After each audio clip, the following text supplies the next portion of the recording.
Posible na mangrugin amang awat ti enrollees ti Benguet State University para ti College of Medicine tinaso a pagadalan into na umay at na. Sigun ti Dean ti College of Medicine nga apaman ang maawat dagitoy ti license to operate, posible ngag-start maten ti panag-awat dagitoy ti enrollees para inton sumaruno nga school year 2026. Impagsa namat a 50 laang dagiti slots nga open para ti naso abaro a kurso wenno degree program ti naso a pagadalan.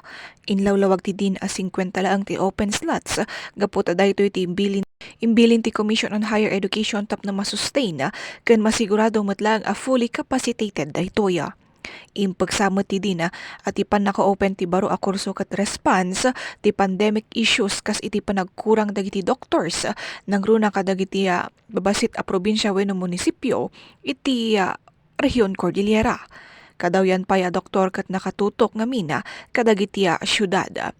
Inlawlawag na pay adagiti 13 nga estudyante manipod iti 50 nga enrollees which is minimum daytoyan nga inisponsoran wenno nagbalin nga scholars dagiti LGUs ket agsubli dagito iti munisipyo apaman nga makagraduate dagitoy tapno agserbi sa jay kas doktor wenno ag 1 year residence sa jaya.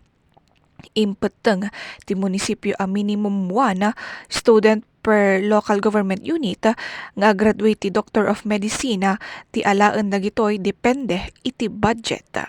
Daytoy apamayan wenno gakat ket tapno kada local government unit ket maadaan iti doctors. May naig iti dayta 20 ket 5 met kadagiti students ket may payan iti scholarships babaen iti Department of Health wenno local government unit. Daytoy ket gaputa saan aparte daytoy iti free higher education ken ti tuition kada semester ket dumanon iti 70,000 pesos. Impagsamot ni Kenneth Laruan, presidente ti Benguet State University akaraman ti College of Medicine, ti wish list anay pa sa iti House of the Representatives. Intay man pay denggan iti paset iti panarita ni daytoy na Dean iti College of Medicine. National accreditation first before we can advertise. But I think we don't even need to advertise because as early as last year or 2 years ago, we have been receiving a lot of inquiries on the application for the College of Medicine, including the screening requirements po. So I think, and then madami po tayong feeder programs dito sa university like College of Nursing, College of Natural Sciences. 2020, last year po yata or 2023, meron na pong binigay na initial na seed money ang CHED. And then meron pong inalat ang BSU. So we started already purchasing a lot of mga requirements, facilities, etc. Siguro po it's safe to say that about 80-85% po nandyan na because we will not get the regional or ARQUAT accreditation if we don't have that. Medyo maigpit po yung yung CMO or PSG ng medicine. Hindi po pwedeng purchase order lang kami. Hindi po kami pwedeng purchase request. Kailangan po nandyan yung gamit na bili na.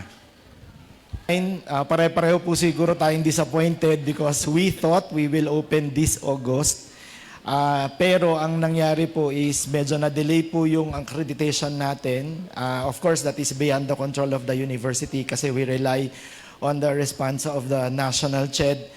But hopefully, kung matapos po lahat itong pinangako nila na articulation and online visit or on-site visit this year, hopefully we will open by August of next year. Wala po kasing midterm or mid-year opening ang medicine, talaga pong yearly yung subjects.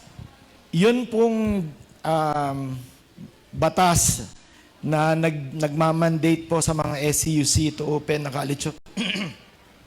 College of Medicine is in response to the pandemic. So those are all but about by our learnings and realization on the pandemic issue.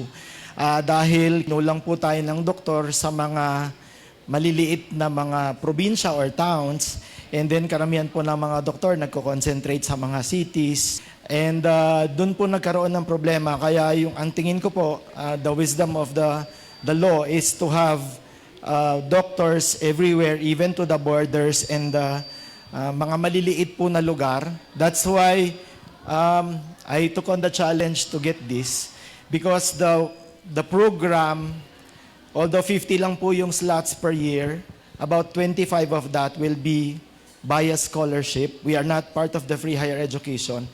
And dun po sa 25 na scholarship, 13 po doon, minimum po ng 13 is sponsored by the LGU, where each scholar of LGU will have to have a return of service to their respective LGU. So ang programa, kunyari nag-sponsor po si Sablan, natapos siya ng 4 years, kailangan po niyang mag-serve sa Sablan.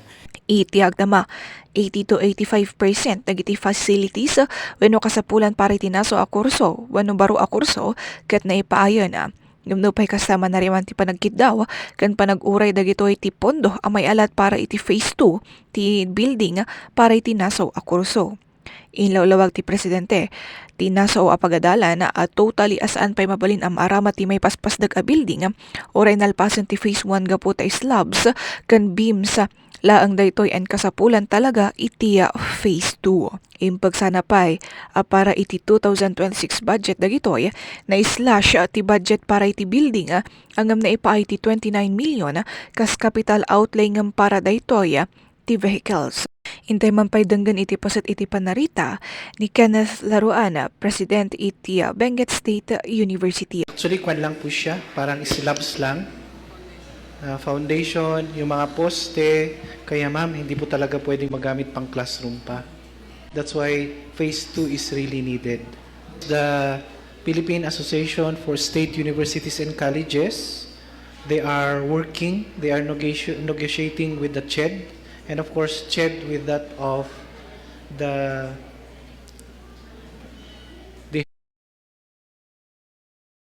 House of Representatives will consider the request of the state universities and colleges.